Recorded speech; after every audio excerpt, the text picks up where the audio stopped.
Hello officers, welcome back to my channel. ఈరోజు economy first unit bits అన్ని కంప్లీట్గా చూద్దాం. 145 బిట్స్ ఉన్నాయి. I will try to complete. Okay, first question వచ్చేసి క్రింది ధృవీకరణ మరియు ఏ మరియు కారణం బి క్రింది ధృవీకరణ ఏ మరియు కారణం ఆర్లను పరిగణించండి మరియు సరైన కోడ్ను ఎంచుకోండి. ధృవీకరణ ఏ. జాతీయ ఉత్పత్తి అనేది ఆర్థిక కార్యకలాపాల వల్ల ఉత్పన్నమయ్యే అన్ని వస్తువులు మరియు సేవలను కొలుస్తుంది.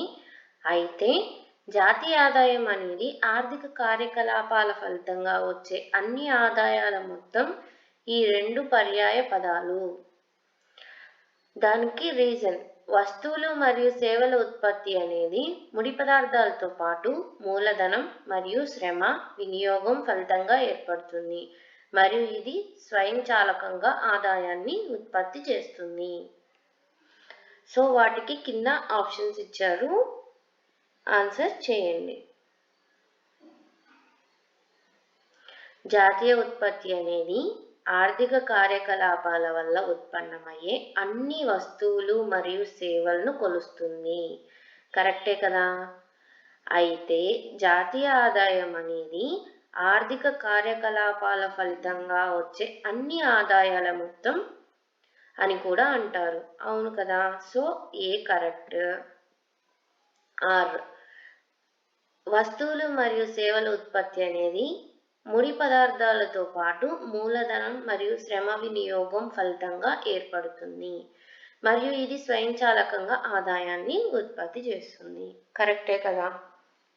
నెక్స్ట్ వన్, ఈ క్రింది వాణిని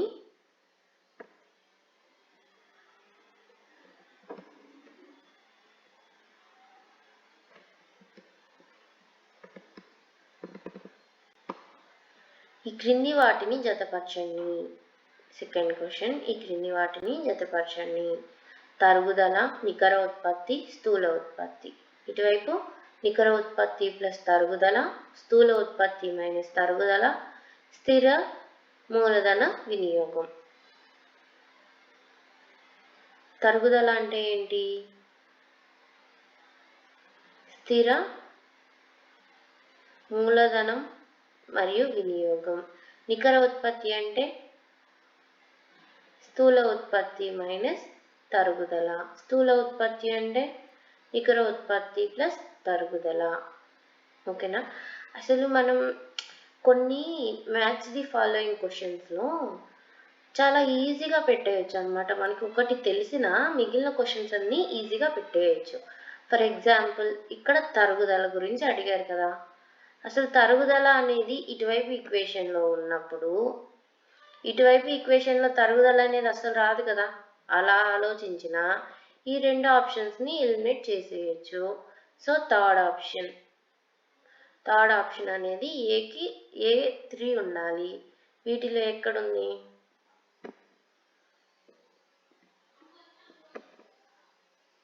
థర్డ్ ఆప్షన్ A3 ఉండాలి. ఏముంది? ఒకే ఒక ఆప్షన్ ఉంది.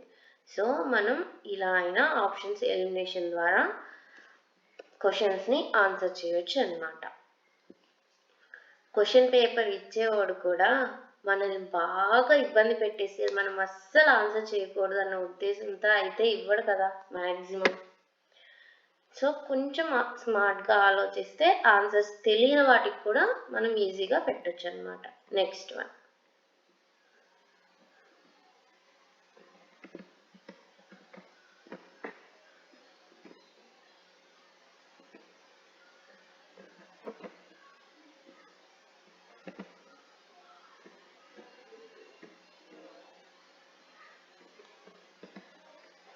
ఒక దేశంలో ఒక సంవత్సర కాలంలో తయారైన మొత్తం వస్తు సేవల అంతిమ నికర విలువని ఏమని పిలుస్తారు? ఒక దేశంలో ఒక సంవత్సర కాలంలో తయారైన మొత్తం వస్తు సేవల అంతిమ నికర విలువను ఏమని పిలుస్తారు? జాతీయ ఆదాయం అని పిలుస్తారు. నెక్స్ట్ వన్, ఉత్పత్తి కారకాల ఖరీదు దృష్ట్యా ఆదాయాన్ని గణించడానికి మార్కెట్ ధరల్లో ఆదాయం నుండి వేటిని మినహాయించాలి? ఉత్పత్తి కారకాల ఖరీదు దృష్ట్యా ఆదాయాన్ని గణించడానికి మార్కెట్ ధరల్లో ఆదాయం నుండి వేటిని మినహాయించాలి?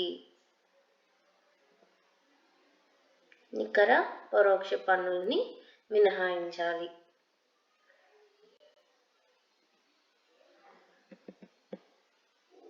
క్లారిటీ ఉందా వీడియో? నెక్స్ట్ వన్, దేశీయ ఉత్పత్తిని దేనితో కలిపి లెక్కించగా జాతీయోత్పత్తి వస్తుంది? దేశీయ ఉత్పత్తిని దేనితో కలిపి లెక్కించగా జాతీయ ఉత్పత్తి అనేది వస్తుంది? దేనితో కలిపి లెక్కిస్తే జాతీయ ఉత్పత్తి వస్తుంది? దేశీయ ఉత్పత్తి ప్లస్ నికర విదేశీ కారక ఆదాయం. ప్రవాహం అంటే ఏంటి? నెక్స్ట్ వన్, ప్రవాహం అంటే నిల్వ, స్థూల ఉత్పత్తి, నికర ఉత్పత్తి.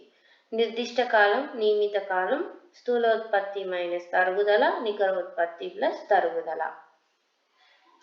సో ఈ మ్యాచ్ ది ఫాలోయింగ్ కూడా కొంచెం ఆలోచిస్తే మనం ఈజీగా పెట్టేయచ్చు అన్నమాట.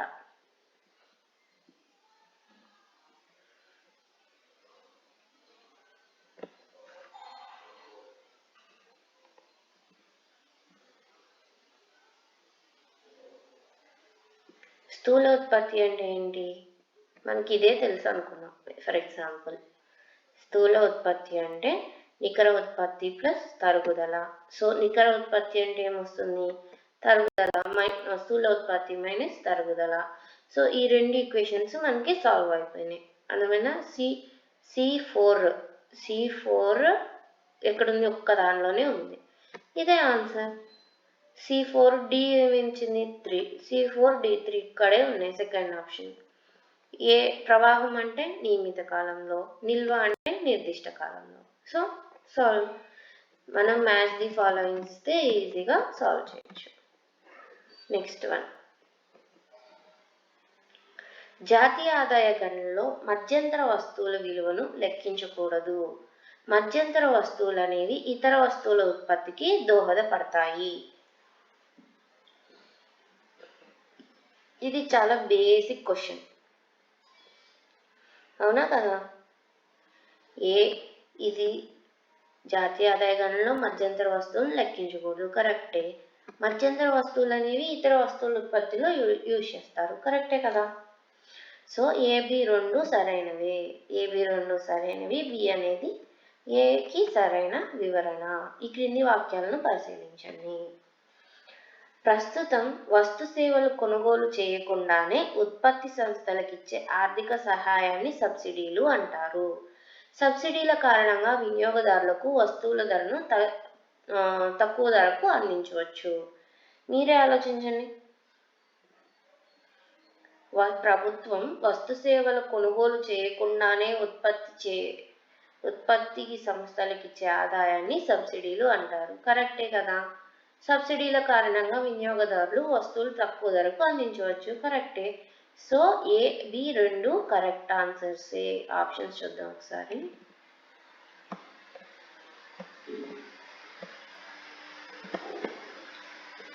AB రెండు కరెక్టే అన్నమాట.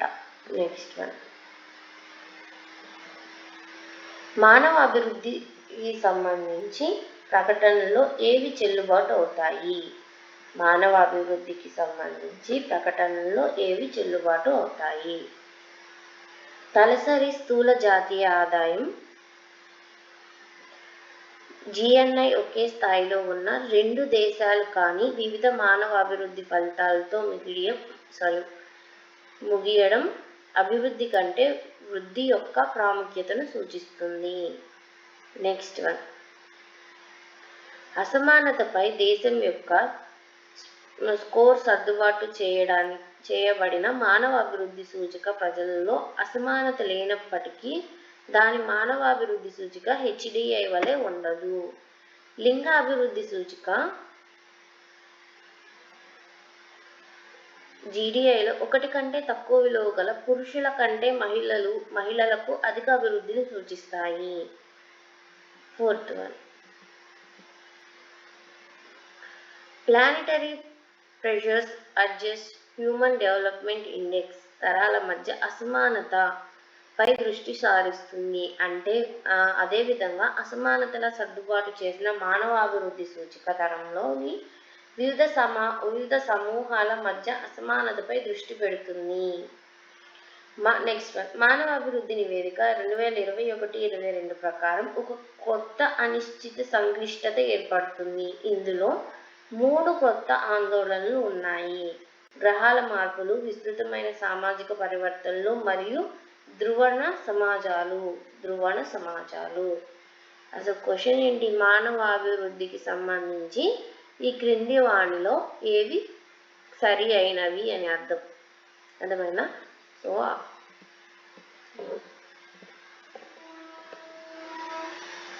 సో వీటిలో ఏది కరెక్టో మనం చూడాలన్నమాట. మానవాభివృద్ధి సూచిక, human development index.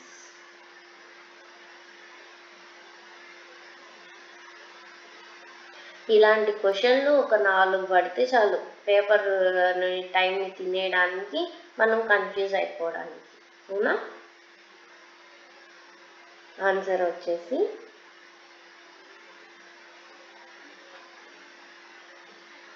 Planetary pressures adjust human development index తరాల మధ్య అసమానతపై దృష్టి సారిస్తుంది. అదేవిధంగా అసమానత సర్దుబాటు చేసిన మానవ అభివృద్ధి సూచిక తరంలోని వివిధ సమూహాల మధ్య అసమానతపై దృష్టి పెడుతుంది. ఇది కరెక్టే.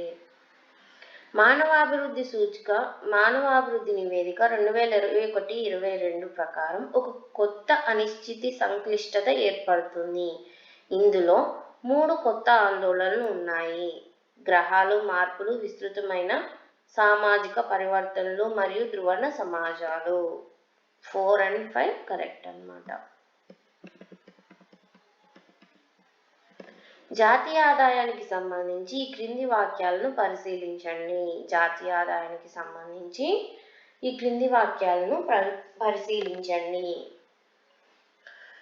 ఆప్షన్ ఏ, జాతీయ ఆదాయం అనేది ఒక ప్రవాహ భావన. ఇది దేశం లోపల కానీ దేశం వెలుపల కానీ ఉత్పత్తి కాబడిన అంతిమ వస్తు సేవల మార్కెట్ విలువ. దీన్ని ద్రవ్య రూపంలో మాత్రమే వ్యక్తీకరిస్తారు. జాతీయ ఆదాయం అనేది ఒక ప్రవాహ భావన, కరెక్టే. ఇది దేశం లోపల కానీ వెలుపల కానీ చేస్తుంది. ఓన్లీ దేశీయ ఆదాయం అంటే లైక్ ఓన్లీ నేషన్ మన భూభాగాల పరిధిలో మాత్రమే చేసేదాన్ని దేశీయోత్పత్తి అంటారు. జాతీయ ఆదాయానికేమో మన పౌరుడై ఉండి దేశం లోపల కానీ దేశం వెలుపల కానీ చేయబడిన అంతిమ వస్తు సేవల మార్కెట్ని జాతీయ ఆదాయం అంటారు. దీన్ని ద్రవ్య రూపంలో మాత్రమే కొలుస్తారు. సో ABC అన్ని కరెక్టే. 1991 ఆర్థిక సంస్కరణల తరువాత భారత ఆర్థిక వ్యవస్థకు సంబంధించి ఈ క్రింది ప్రకరణలను పరిశీలించండి. రూపాయల్లో ఒక కార్మికుడి ఉత్పత్తి 2004-2005 ధరల ప్రకారం పట్టణ ప్రాంతాల్లో పెరగగా గ్రామీణ ప్రాంతాల్లో తగ్గింది. ఆప్షన్ బి, కార్మికుల శాతం గ్రామీణ ప్రాంతాల్లో క్రమంగా పెరిగింది. ఆప్షన్ సి, వ్యవసాయేతర ఆర్థిక రంగంలో గ్రామీణ ప్రాంతాల్లో వృద్ధి కనిపించింది. గ్రామీణాభివృద్ధి కల్పన రంగంలో వృద్ధి రేటు తగ్గింది. 1991 ఆర్థిక సంస్కరణల తర్వాత భారత ఆర్థిక వ్యవస్థకు సంబంధించి ఏవి సరి అయినవి?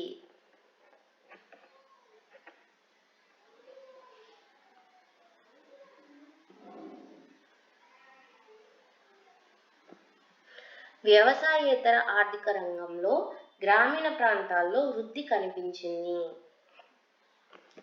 గ్రామీణ ఉపాధి కల్పన రంగంలో వృద్ధి రేటు తగ్గింది. C and D correct options. ద్రవ్యంతో కొలవడానికి వీలైన నేను ఇంతకు ముందు దానిలో కూడా నిర్వచనాలు వస్తాయని చెప్పాను. ద్రవ్యం ఎలా గుర్తుపెట్టుకోవాలంటే, ద్రవ్యం అనగానే మనకి గుర్తు రావాల్సింది ఫిగు. ద్రవ్యంతో కొలవడానికి వీలై ఫిగు. సరళీకరణ దిశగా ఆర్థిక సంస్కరణలు ఏ సంవత్సరంలో ప్రవేశపెట్టారు? సరళీకరణ దిశగా ఆర్థిక సంస్కరణలు 1991. స్థూల దేశీయోత్పత్తి నందలి గణనకు పరిగణించండి. స్థూల దేశీయోత్పత్తి నందలి గణనకు పరిశీలించండి. జీడిపి అంటే ఏంటి? ఒక సంవత్సర కాలం నందు వినియోగం, పెట్టుబడి మరియు ఈ ఆప్షన్స్ మీరు చదువుకోండి, నేను ఆన్సర్ చెప్తాను.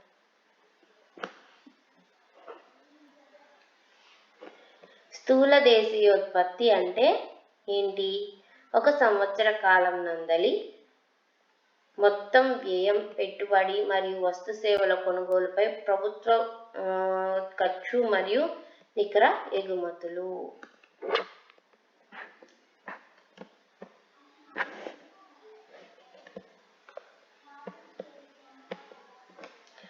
దేశీయోత్పత్తికి సంబంధించి ఈ క్రింది వాక్యాలను పరిశీలించండి. ఇది ఒక దేశ సరిహద్దులో మాత్రమే ఉత్పత్తి అవుతుంది. ఈ ఉత్పత్తి విదేశీయులు కూడా ఉండవచ్చు. ఇందులో నికర దేశీయ కారక ఆదాయాన్ని మినహాయిస్తారు. ఇది చాలా బేసిక్ వన్, ఆన్సర్స్ అన్ని కరెక్ట్ అన్నమాట. జాతీయోత్పత్తికి సంబంధించి ఈ క్రింది వాక్యాలను పరిశీలించండి. ఇది దేశం లోపల కానీ దేశం వెలుపల కానీ ఉత్పత్తి అవుతుంది. కరెక్టే. ఇందులో నికర విదేశీ కారక ఆదాయం కలిసి ఉంటుంది. కరెక్టే. ఈ ఉత్పత్తుల్లో దేశీయులు మరియు విదేశీయులు ఉండవచ్చు అనేది రాంగ్ అన్నమాట. సో ఆన్సర్ ఏ మరియు బి మాత్రమే. నెక్స్ట్, ఈ క్రింది వాటిని జతపరచండి. ఉత్పత్తి కారకం, ప్రతిఫలం. భూమికి ఏమిస్తారు? బాటకం. శ్రమకి ఏమిస్తారు? మూలధనం లేదా వేతనం. శ్రమకు వేతనం, మూలధనంకి వడ్డీ, వ్యవస్థాపనకు లాభం. So answer A4, B3, C2, D1. ఈ క్రింది వాటిలో ఉత్పత్తి కారకాల ఖరీదు దృష్ట్యా ఆదాయానికి సంబంధించింది. ఉత్పత్తి కారకాల ఖరీదు దృష్ట్యా ఆదాయానికి సంబంధించింది.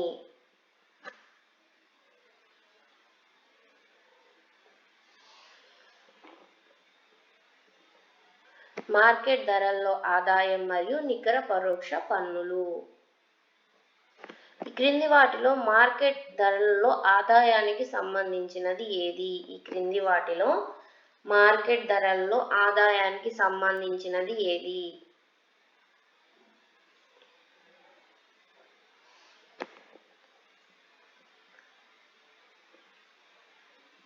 ఉత్పత్తి కారకాల దృష్ట్యా ఆదాయం ప్లస్ నికర పరోక్ష పన్నులు. జీడిపి ఉత్పత్తి వెల అనేది దీనికి సమానం. జీడిపి ఉత్పత్తి వెల అనేది దీనికి సమానం.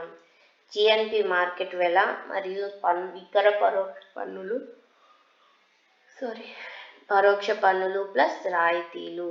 జీడిపి ఉత్పత్తి వెల, పరోక్ష పన్నులు అనేవి తీసేస్తారు. మార్కెట్ ప్రైస్ వద్ద పరోక్ష పన్నుల్ని కలుపుతారు అన్నమాట. ఈ క్రింది వాక్యాలను పరిశీలించండి. దేశ జాతీయ ఆదాయాన్ని ప్రస్తుత ధరల్లో గణిస్తే ఆర్థిక వ్యవస్థకు ఎలాంటి ఉపయోగం ఉండదు. కరెక్టే కదా. ప్రస్తుత ధరల్లో గణించడం వల్ల ఉత్పత్తి పెరగకుండానే ధరలు పెరుగుతాయి, కావున జాతీయ ఆదాయం పెరిగినట్లు అనిపిస్తుంది. కరెక్టే. So both A and B సరైనవి.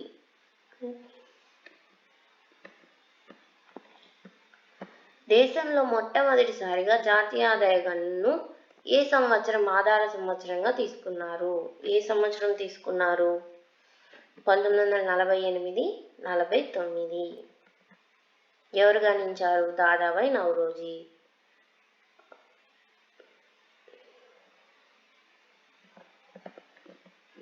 నెక్స్ట్ వన్, ఈ క్రింది వాటిని జతపరచండి. నామమాత్రపు ఆదాయం, వాస్తవ ఆదాయం, నికర విదేశీకారక ఆదాయం, తరుగుదల.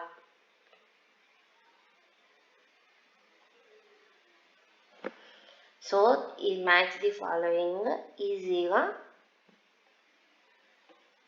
ఎలా చేయొచ్చు చూద్దాం. అసలు మనకి ఇవేమి తెలియవు. తరుగుదల అంటే ఏంటి? తరుగుదల ఒకటే తెలుసు అనుకున్నాం. తరుగుదల అంటే స్థూల ఉత్పత్తి మైనస్ నికర ఉత్పత్తి చేస్తే తరుగుదల వస్తుంది. సో D3 ఉండాలి. D3 రెండింటికి ఉన్నాయి. ఓకే. నికర విదేశీ కారక ఆదాయం అంటే ఏంటి? ఈ రెండింటికి ఉన్నాయి కాబట్టి ఈ రెండు ఆప్షన్లు తీసేయండి.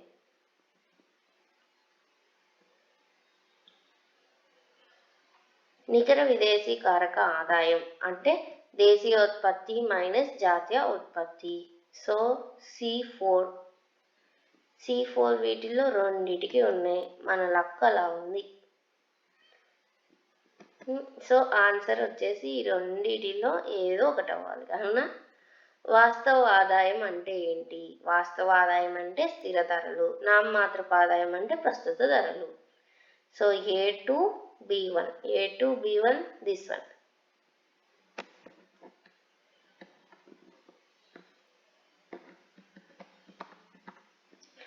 క్రింది వాక్యాలలో సరైన దాన్ని గుర్తించండి. దేశీయ ఉత్పత్తి అనేది ఒక విశాల భావన, జాతీయ ఉత్పత్తి అనేది ఒక సంకుచిత భావన. ఈ రెండు ఆపోజిట్ అనుకుంటే ఒకసారి చెక్ చేయండి. వినియోగం మరియు పొదుపులను కలిపి వ్యయార్హ ఆదాయంగా పరిగణిస్తారు. సరి అయిన దాన్ని గుర్తించండి. ఓకే. ఈ రెండు వచ్చేసి రివర్స్. వ్యష్టి ఆదాయాల మొత్తాన్ని జాతీయ ఆదాయంగా పరిగణిస్తారు. వ్యష్టి ఆదాయాల మొత్తాన్ని జాతీయ ఆదాయంగా పరిగణిస్తారు.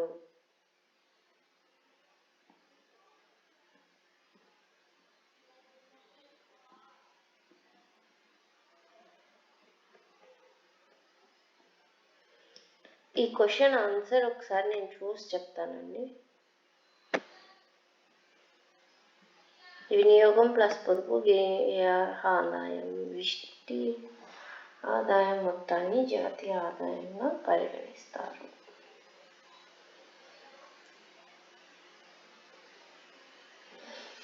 Next one. 1991 ఆర్థిక సంక్షోభానికి దారితీసిన విదేశీ మార్క ద్రవ్య లోటుకు తక్షణ కారణం ఏమిటి? రాజకీయ అస్తిత్వం మరియు అనిశ్చితి, చమురేతర దిగుబడులు పెరగడం, చమురు పెట్రోలియం ఉత్పత్తుల దిగుమతుల విలువ ఒక్కసారిగా పెరగడం, సోవియట్ బ్లాక్ దేశాలు రూపాయి ద్వారా వాణిజ్యానికి తెరపడ్డం. ఆన్సర్ చమురు పెట్రోలియం ఉత్పత్తుల దిగుమతుల విలువ ఒక్కసారిగా పెరగడం. Next one. ఈ క్రింది వాటిలో 1991 తర్వాత సంస్కరణల వల్ల ఎక్కువగా ప్రభావితం కాని రంగం. ఏ రంగం ఎక్కువ ప్రభావితం కాలేదు? రైల్వేలు. ఈ క్రింది వాటిని పరిశీలించండి. బదిలీ చెల్లింపులు జాతీయ ఆదాయంలో భాగంగా ఉంటాయి. ప్రభుత్వ మరియు ప్రైవేట్ రంగాల మధ్య జాతీయ ఆదాయం విభజనను ప్రైవేట్ ఆదాయంగా పరిగణిస్తారు. ప్రైవేట్ రంగం యొక్క పన్ను విధింపు పూర్వపు స్థితి ప్రైవేట్ ఆదాయంను సూచిస్తుంది.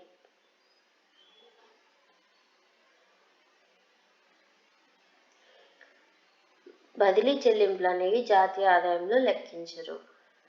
ప్రభుత్వ మరియు ప్రైవేట్ రంగాల మధ్య జాతీయ విభజనను ప్రైవేట్ ఆదాయంగా పరిగణిస్తారు. ప్రైవేట్ రంగం యొక్క పన్ను విధింపు పూర్వపు స్థితిని ప్రైవేట్ ఆదాయం సూచిస్తుంది. 1991 తర్వాత సంస్కరణల కాలంలో ఉపాధి రహిత వృద్ధికి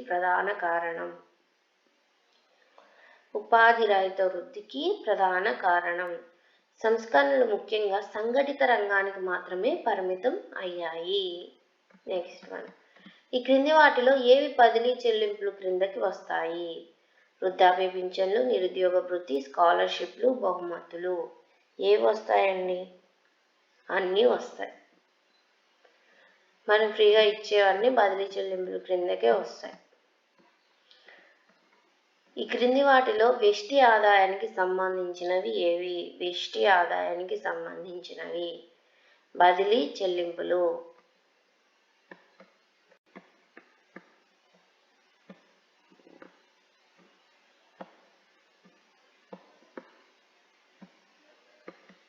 ఈ క్రింది వాక్యాలను పరిశీలించండి. వ్యయార్హ ఆదాయం అనేది వ్యష్టి ఆదాయం కంటే తక్కువగా ఉంటుంది. వ్యయార్హ ఆదాయంలో కొంత భాగం వినియోగం చేయగా మిగిలినది పొదుపు చేస్తారు. ఏ మరియు బి రెండు సరైనవి. వ్యాపారవేత్తలు ఏ ఆదాయాన్ని పరిగణలోనికి తీసుకుని తమ ఉత్పత్తి కారకాలను అంచనా వేస్తారు? వ్యయార్హ ఆదాయం. ఈ క్రింది వాక్యాలను పరిశీలించండి. జాతీయ ఆదాయం పెరిగితే తలసరి ఆదాయం పెరుగుతుంది. దేశ జనాభా తగ్గితే తలసరి ఆదాయం పెరుగుతుంది. తలసరి ఆదాయం అనేది ప్రజల జీవన ప్రమాణాన్ని సూచిస్తుంది. అన్నీ కరెక్టే కదా. జాతీయ ఆదాయం పెరిగితే తలసరి ఆదాయం ఆబ్వియస్లీ పెరుగుతుంది. జనాభా తగ్గితే పెరుగుతుంది తలసరి ఆదాయం.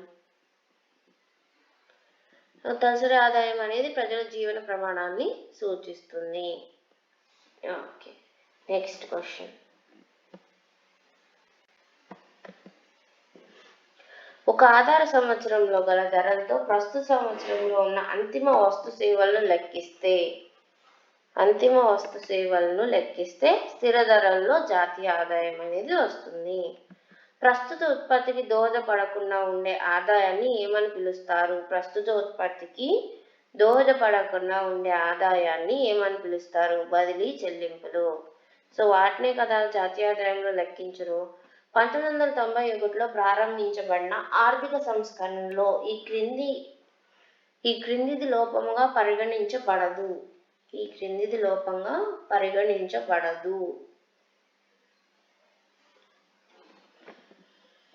వినియోగపరమైన వస్తువుల దిగుమతి పెరిగింది.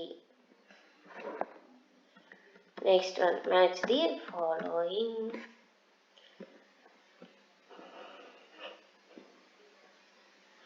వ్యష్టి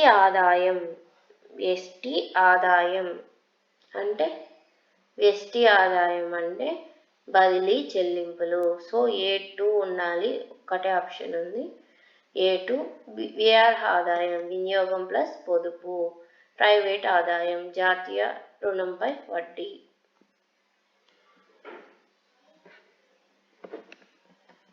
ఈ క్రింది వాటిలో సరైన చక్రీయ ప్రవాహాన్ని గుర్తించండి. ఉత్పత్తి పంపిణీ వ్యయం, పంపిణీ ఉత్పత్తి వ్యయం, వ్యయం పంపిణీ ఉత్పత్తి, ఉత్పత్తి వ్యయం పంపిణీ.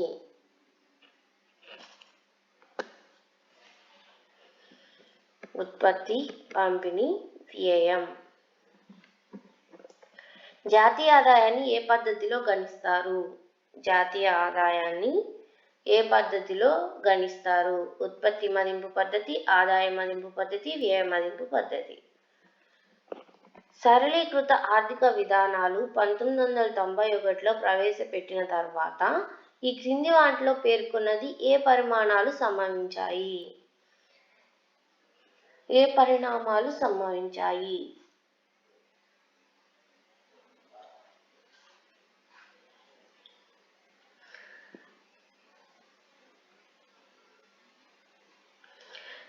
జీడిపిలో వ్యవసాయ రంగం వాటా గణనీయంగా పెరిగింది. ఎప్పుడు పెరిగింది? పెరగలేదు కదా. ప్రపంచంలో వర్తకంలో భారత్ ఎగుమతుల వాటా పెరిగింది, కరెక్టే. FDIల ప్రవాహం పెరిగింది, కరెక్టే. భారతదేశ విదేశీ మార్గద్రవ్య విలువలు గణనీయంగా పెరిగాయి. రూపాయి మూల్యహీనీకరణ జరిగింది, పెరిగాయి. జాతీయ ఆదాయ గణనలో పరిగణలోనికి తీసుకోబడనివి ఏవి? ఎంత చేసినా గృహిణి సేవలు తీసుకోరు, సెకండ్ హ్యాండ్ వస్తువులు తీసుకోరు. సెకండ్ హ్యాండ్ వస్తువులు అమ్మిన బ్రోకర్కి వచ్చే కమిషన్ని మాత్రం తీసుకుంటారు. స్వయం వినియోగాన్ని కూడా తీసుకుంటారు. తీసుకోబడినవి ఏ మరియు బి. ఆన్సర్ ఇదే. జాతీయ ఆదాయం వివిధ ఉత్పత్తి కారకాల మధ్య ఎలా పంపిణీ అయినదో తెలుసుకునేందుకు మదింపు చేసే పద్ధతి. ఉత్పత్తి కారకాల మధ్య ఎలా పంపిణీ అయ్యిందో, ఉత్పత్తి కారకాల మధ్య ఎలా పంపిణీ అయిందో ఏం చేస్తారు? ఆదాయ మదింపు పద్ధతి. ఆదాయ మదింపు పద్ధతిలో పరిగణలోనికి తీసుకునే అంశం. ఆదాయ మదింపు పద్ధతికి స్వయం వినియోగ విలువలు. ఈ క్రింది వాటిలో దేనిని జాతీయ ఆదాయంగా పరిగణిస్తారు? ఉత్పత్తి కారకాల దృష్ట్యా నికర జాతీయోత్పత్తి, ఉత్పత్తి ఖరీదు దృష్ట్యా స్థూల జాతీయోత్పత్తి, మార్కెట్ ధరల్లో నికర జాతీయోత్పత్తి, మార్కెట్ ధరల్లో స్థూల జాతీయోత్పత్తి. ఉత్పత్తి కారకాల దృష్ట్యా నికర జాతీయ ఉత్పత్తి. ఎప్పుడు అయినా నికర అనేది మనకి ఫైనల్ అవుతుంది. ప్రస్తుతం దేశంలో జాతీయ ఆదాయాన్ని అంచనా వేస్తున్న సంస్థ. జాతీయ ఆదాయాన్ని ఎవరు అంచనా వేస్తున్నారండి? జాతీయ గణాంక కార్యాలయం. Next one. 1991 ఆర్థిక సంస్కరణల తర్వాత భారత ఆర్థిక వ్యవస్థలో ఎఫ్ఐఐ పెరిగింది. ఎఫ్ఐఐ అంటే ఏంటి? Foreign institutional investors. అసలు జాతీయ ఆర్థిక వ్యవస్థ, జాతీయ ఆదాయం అంటే ఫస్ట్ ఫారెన్. ఓకే, ఈ ఫస్ట్ అనేది first institutional wrong, first institutional investors wrong. ఫారెన్తో స్టార్ట్ అవ్వాలి. సో ఈ రెండు ఆప్షన్స్. ఇన్సూరెన్స్ ఎందుకు వస్తుంది? వాళ్ళు ఇన్వెస్ట్మెంట్ చేస్తూ వస్తారు కాబట్టి ఇన్స్టిట్యూషనల్ ఇన్వెస్టర్స్. నికర ఎగుమతులు అనేవి ఎందులో భాగంగా ఉంటాయి? నికర ఎగుమతులు అనేవి ఎందులో భాగంగా ఉంటాయి? దేశీయ ఉత్పత్తిలో. ఆర్థిక వ్యవస్థలో ప్రైవేటు మరియు ప్రభుత్వ రంగాలకు సంబంధించి వినియోగం మరియు పెట్టుబడుల గురించి తెలుసుకునేందుకు అవలంబించే పద్ధతి. వ్యయ మదింపు పద్ధతి. ఈ క్రింది వాటిలో జాతీయ గణనకు సంబంధించి మినహాయించాల్సిన అంశాలు ఏవి? ఈ వేటిని మినహాయించాలి?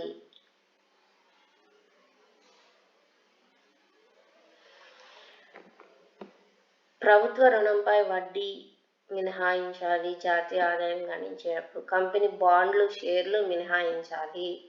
సెక్యూరిటీల అమ్మకాలు, కొనుగోళ్లు మినహాయించాలి. లాటరీ ద్వారా వచ్చే ఆదాయం మినహాయించాలి. ఈ క్రింది వాటిలో జాతీయ ఆదాయ గణనకు సంబంధించి పరిగణలోనికి తీసుకోవాల్సిన అంశాలు ఏవి? జాతీయ ఆదాయ గణనలోనికి తీసుకోవాల్సిన అంశాలు. డాక్టర్ కన్సల్టేషన్ ఫీజ్ తీసుకోవాలి కదా.